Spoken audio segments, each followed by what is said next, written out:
இதை நான் second ஈக்குவேஷனாக mark பண்ணிக்கிறேன்.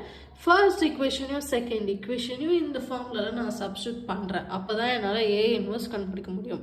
ஸோ 1 டிட்டர்மினன்ட் ஏன்றது ஏடி மைனஸ் பிசி, அட்ஜாயிண்ட் ஏன்றது இந்த மேட்ரிக்ஸ் நான் எடுத்து எழுதியாச்சு.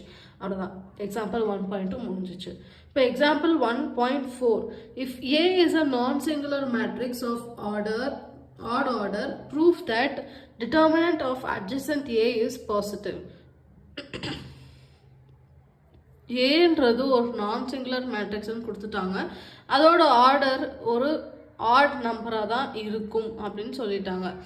ஸோ யூஸ்வலி நமக்கு ஆர்டர் பார்த்தீங்கன்னா, ஃபார் எக்ஸாம்பிள் எம்னு ஒரு ஆர்டர் எடுத்துக்கோங்க. அதோட நீங்கள் 2 மல்டிப்ளை பண்ணிங்கன்னா கண்டிப்பாக அந்த ஆர்டர் ஈவனாக தான் இருக்கும். அதே ஆர்டரோட நான் ஒரு நம்பர் ஆட் பண்ணுறேன் அப்படின்னா அது ஆடாக தான் இருக்கும். எக்ஸாம்பிளுக்கு நீங்கள் அந்த எம்முக்கு நீங்கள்